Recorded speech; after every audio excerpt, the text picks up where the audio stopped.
ya bobongoli makanisi CCM na boyokani ya ministère ya finance pe ministère ya budget elongo na DGI, DGRAD, DGDA, DGRK pe lisanga ya bakongoli mpako ya bingumba ya mboka na biso babongisi kobanda mokolo mwa 11 septembre 2021 kino 11 mars 2022 kampani ya malendisi pona bofuti mpaku pe bokambi malamu ya misolomi ya leta na etando mobimba ya ekolo Congo. Poto tonga banzela ya kitoko. Balopitalo ya sika pona bapinga oyo esengeli mai na lotiliki ebonga bobola esila pe pona bolamu na biso nyonso.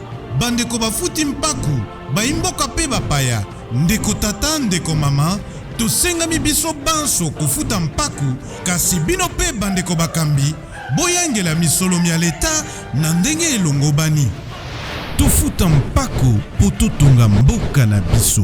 Biso nde tobongisa Congo. Tani susu na tongo lelo toye na parade politique esika toye kolaka politique to partage actualité ya semaine ya jour. Actualité za dominé mingi mort ya papa na biso baba Kyungu bakundaki elongi. Toutes les institutions eza na Lubumbashi. Obana na président de la République, le gouvernement, l'Assemblée nationale, le Sénat. Bangonyo surtout bazalaki na matanga lobi pona ko rendre papa na biso le patriarche baba wa Katanga derniers hommages. Apa wana to parler situation ya mboka et to parler situation ya domaine ya transport oyo bazo ko relancer la voie ferroviaire. Je pense que Momona Kilobi avant-hier Chéribe Okende abandi na Kitambo à Gare Centrale en passant par Kasangulu. On a kozongi sasikoyo domaine ferroviaire. Donc qui veut dire nos minéraux, nos conteneurs, et si ka oye salaki ko travailler ba Socitrans, ba Contraco, le gouvernement a dit niet, il doit connaître ça la nuit et Koufa, il est pas vivant. Le qu'on a fait Koufa et on la sous on a train abisso. On toye baka ezonga parce que Kabila abomaki on a train on a favoriser ba Sokimo, ba Socitrans, ba Transgazel et puis ba Contraco. Les ezwaki en plein il y a ba conteneur. Tout ceci c'est qui coaching de Moïse Katumbi. Comme ça, tout développer. Chaque combattant, dans la ville, nous avons des types. Donc, la carte va tout balai dans un abago. Aujourd'hui, même nous a parlé, Kabila c'est un type nous et il ne parle pas.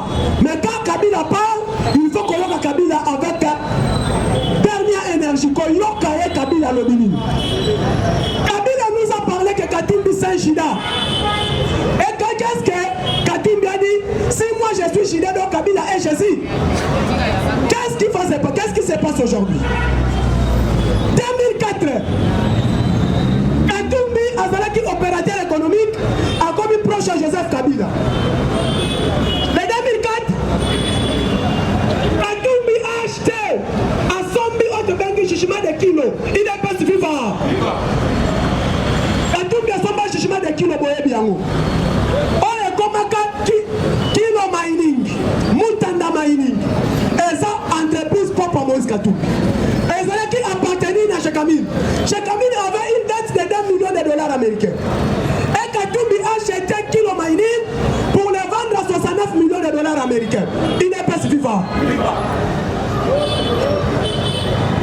Katumbi est entré en 2004 à coacher Kabila.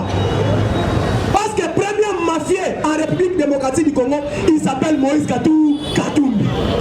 Dans le bas qui n'a qu'au vidé, c'est là qu'on bomanga, je suis patriote. Patriote, n'a qu'au bimi ça va vérité lobby.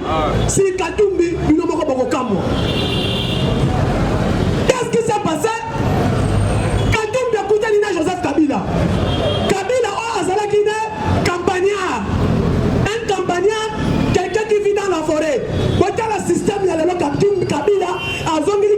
partenaire naïe.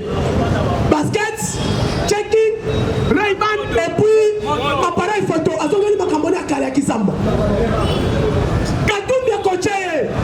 Comme Kabi Katumbi était coaché. Place à Outa. Pas place à Outa na Italie kuna baba mafie. Premier baba mafie na monde et ça ba italien. Bon dit que c'est italien bet sur bord les cartes. A coaché qui est kuna. Qu'est-ce que les Italiens ont dit qu'à Moïse Katumbi? Allez-y présenter au peuple congolais les droits économiques des deux hommes. Terry est acheté. Ce qu'on somme bien bon au côté on a katinayo. Il y a un moment de kilo mining. Katumbi est raconté qui.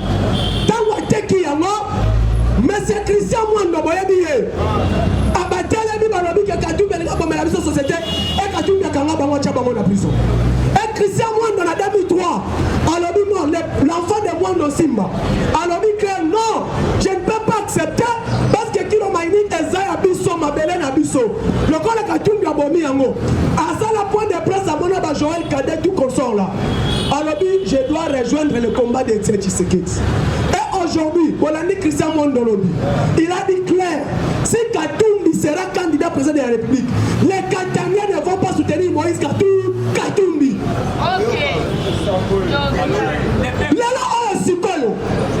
Pour votre information, Tamou Katumbi a conti à Salini Abomi CNCC, il est pas vivant. Abomi CNCC pour relever Obabengi Akuna Matata. Société Nae Akuna Matata. Aïbisi Kabila peut travailler bien.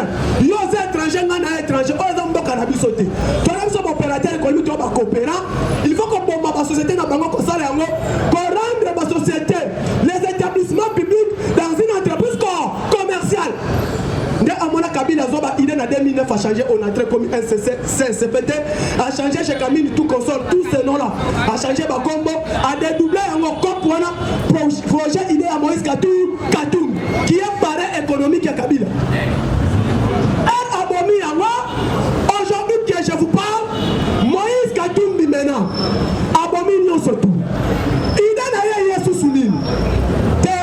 Or Mokwati Kali Namboko. Or Wana Fekufa. Coaching, bon, on va comprendre IDPS. Photo Bombayango. Abendi a Luki idée. Il y a Kozua Fachi et Fachi a raison. Fachi n'a pas voulu.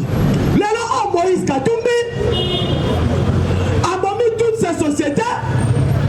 Aïe! Qu'on dédoublé. Un grand parti de l'opposition. Un grand parti politique au nom de Alka Moïse Katumbi. Il y a Bado politique qui est Olivier Kamitat. Un parti qui contient des députés, les sénateurs et les gouverneurs. Ensuite, Assombi Yango a contient dans une entreprise qu'on appelle ensemble de Basoba. Parce qu'il y a un ensemble pour la République, mais ensemble de Basoba. Parti politique à Moïse Katum. Maintenant, c'est Katumbi. Soki bandimi que parti on est existé dans le Congo. C'est que Toza Basoba. C'est que dans le Congo, Toza Basoba. Jamais un étranger peut faire un parti politique dans le Congo.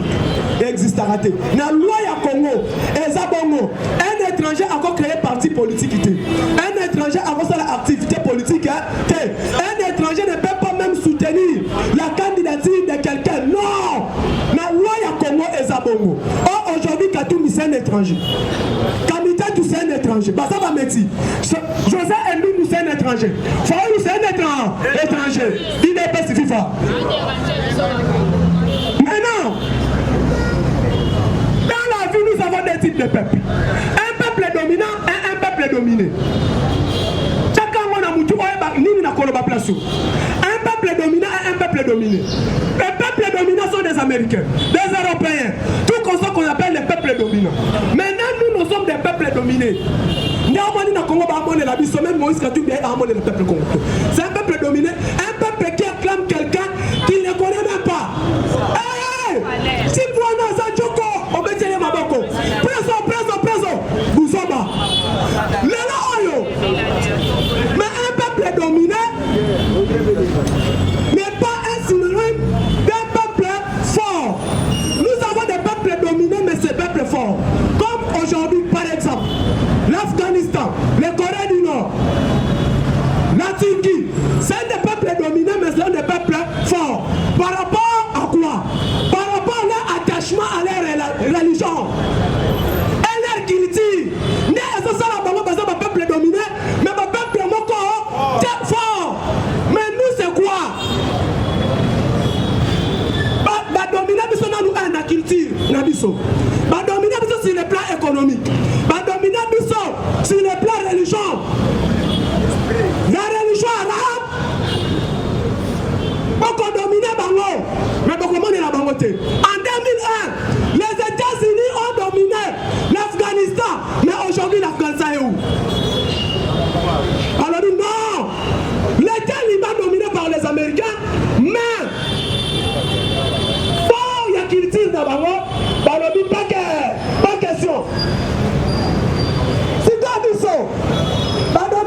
Bokena quartier to commencer la polémique à Moussou.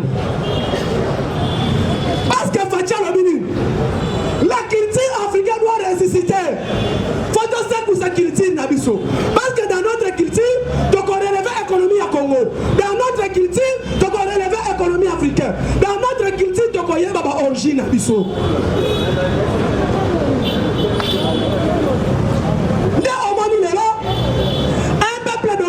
S'il est plein économie, s'il est plein culture, donc on a la nos yeux seraient là pour pleurer. Donc on dit qu'il y a toujours une socolé là. Eh Nzambe, pourquoi vous priez quelqu'un que vous ne connaissez pas? Qu'est-ce que vous allez créer parce que quelqu'un vous adore que vous ne connaissez pas?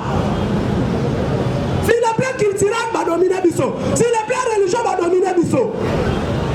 C'est le moment où le peuple congolais doit ressusciter. Aujourd'hui, je vais féliciter Bande Konabiso. Oh, il y a un moyen de fonder Kabila dans ces pays. Kabila va fonder dans ces pays. Par rapport à un massacre à Bundu de Congo, un massacre à Kamwana Sapu. Voilà.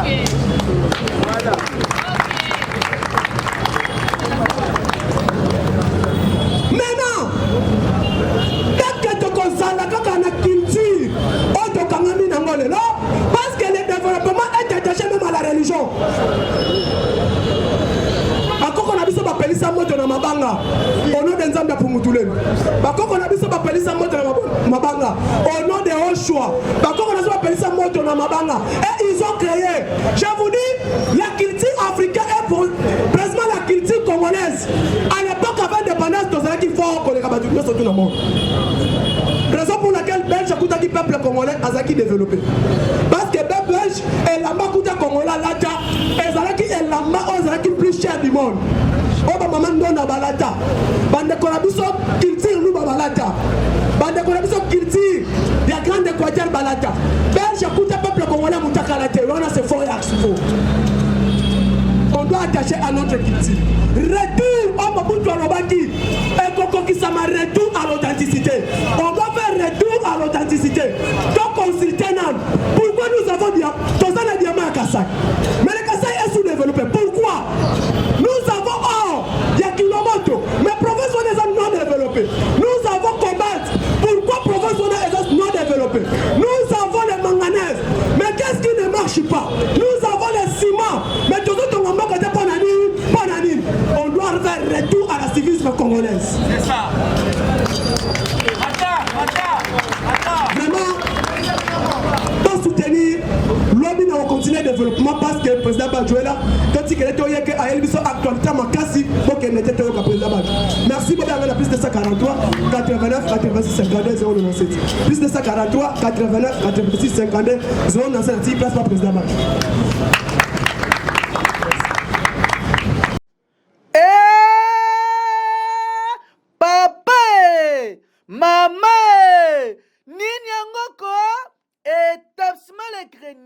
Okokuta yango wapi na boulevard Poilour entrain de l'eau numéro 27 établissement Les Greniers unique établissement na kata ville province de Kinshasa établissement Les Greniers Souka établissement Les Greniers bakoyamba yo kuna et papa Laurent na mama nanu bapesio ya kolia pe ya komela na établissement Les Greniers bazoteka en gros pe na détail na établissement Les Greniers prix ezali ya Paris pe na Bruxelles na établissement Les Greniers le peuple d'abord na établissement Les Greniers ti na établissement Les Greniers suka ya makambo.